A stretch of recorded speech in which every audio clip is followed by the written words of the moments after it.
Good morning everyone, আমি Sulagna. Insights of মাইন্ডের নতুন একটি ব্লগে আপনাদের সকলকে অনেক অনেক স্বাগত জানাই। আজকে 14ই ফেব্রুয়ারি, এখন ওই ভোর 5টা মতো বাজে। আমরা চলে এসেছি মন্দিরে। কালকে যেহেতু 2 ঘন্টা লাইন দেওয়ার পরও আমরা মন্দিরের ভেতরে ঢুকতে পারিনি, তাই আজকে একদম ভোরবেলা চলে এসেছি।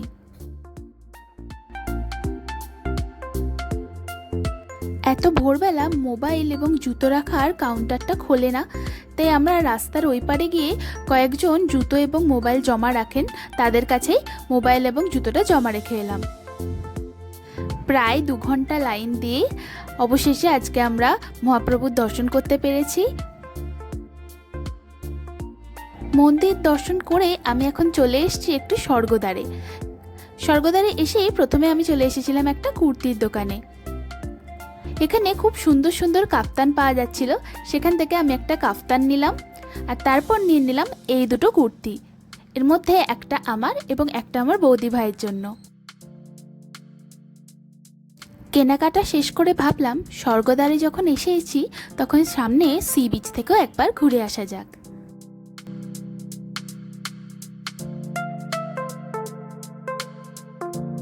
এখন যেহেতু সকাল 10টা মতো বাজে, তাই সি বিচটায় প্রচণ্ড ভিড় ছিল।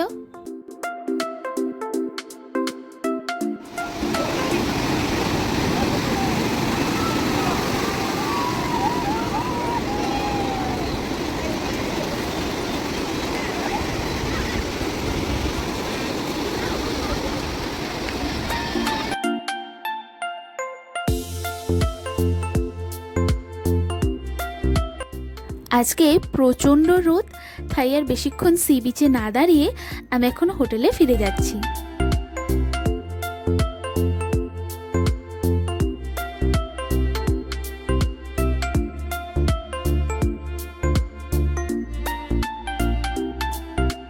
এখন ওই বিকেল 5টা মতো বাজে, আমরা সকলে তৈরি হয়ে বেরিয়ে পড়ছি। আমাদের এখনকার গন্তব্য হচ্ছে ব্লু ফ্ল্যাগ বিচ।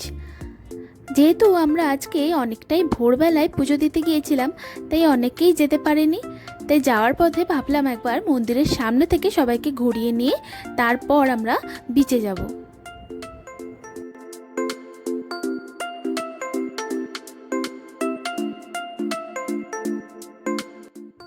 মন্দিরের একদম কাছে অবধি অটো যায় না, অটো স্ট্যান্ড থেকে, তাই আমরা ব্যাটারি কার করে নিয়েছিলাম। ব্যাটারি কারগুলো প্রশাসনের পক্ষ থেকে দেওয়া হয় যাতে বয়স্ক লোকেরা বা যাদের একটু হাঁটতে অসুবিধা রয়েছে তাদের মন্দির অবধি পৌঁছতে কোনো অসুবিধা না হয়। তবে এই গাড়িগুলোতে কোনো এজ রেস্ট্রিকশন নেই, সিট অ্যাভেলেবেল থাকলে যে কেউ এই গাড়িগুলোতে উঠতে পারেন। সামনে থেকে মন্দির দর্শন করে এখন আমরা আবার ফেরত যাচ্ছি। এই ব্যাটারি কারটাই আমাদের অটো স্ট্যান্ড অবধি ছেড়ে দেবে।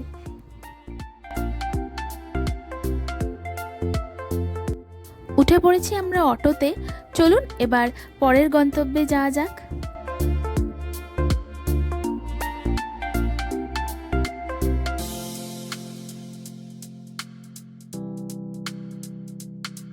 পৌঁছে গেছি আমরা ব্লু ফ্ল্যাগ বিচে। এখানকার সবথেকে ভালো জিনিস সেটা হলো এখানে প্রচুর বসার জায়গা রয়েছে, তাই আপনাদের সাথে যদি বয়স্ক কেউ আসে তাকে বেশিক্ষণ দাঁড়িয়ে থাকতে হবে না।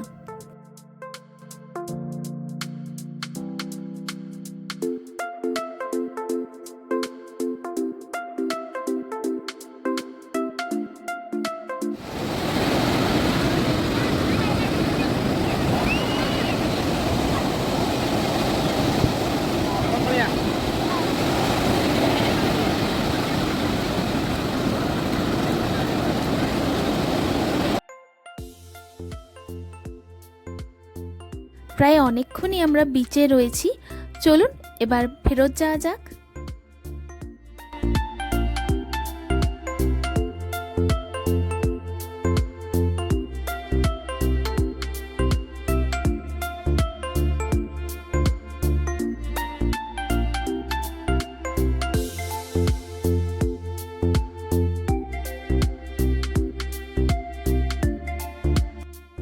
বাকিরা হোটেলে ফিরে গেছে, কিন্তু আমি একটু চলে এসেছি মার্কেটে।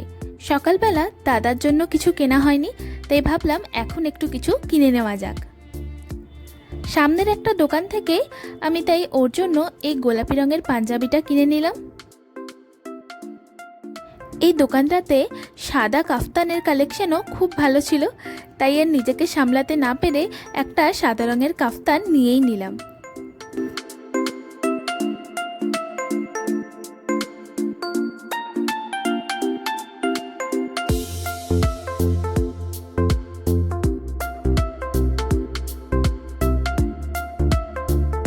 হাঁটতে হাঁটতে এখন আমি চলে এসেছি স্বর্গদ্বারে। চলুন এবার একটু বিচ থেকেও ঘুরে আসা যাক। সকালবেলা যখন এসেছিলাম তখন বিচ সাইডের সমস্ত দোকানই বন্ধ ছিল, একটু টুকিটাকি কিছু কেনাকাটা বাকি রয়ে গেছে, তাই ভাবলাম এখন আরেকবার ঘুরে আসা যাক।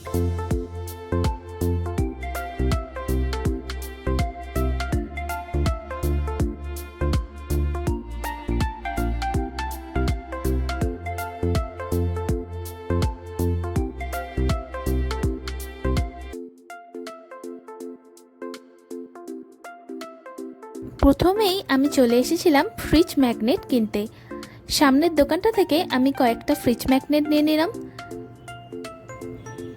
কিন্তু আমার আরও কয়েকটা ফ্রিজ ম্যাগনেট কেনার রয়েছে।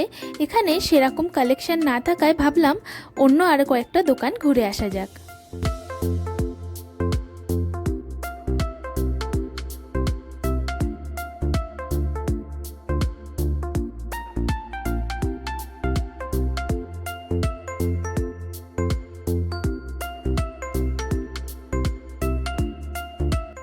অনেক খুঁজে আরেকটা দোকান থেকে অন্য দুটো ডিজাইনের কয়েকটা ফ্রিজ ম্যাগনেট নিয়ে নিলাম।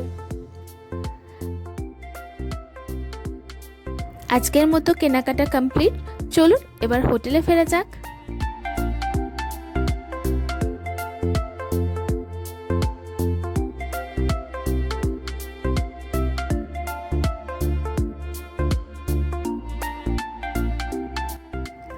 এরপর রোড সাইডে একটা দোকান থেকে আমি একটু ঝালমুড়ি আর পেয়ারা মাখা কিনে নিলাম। বিচের ধারে এই সমস্ত খাবারগুলোর টেস্টই আলাদা হয়।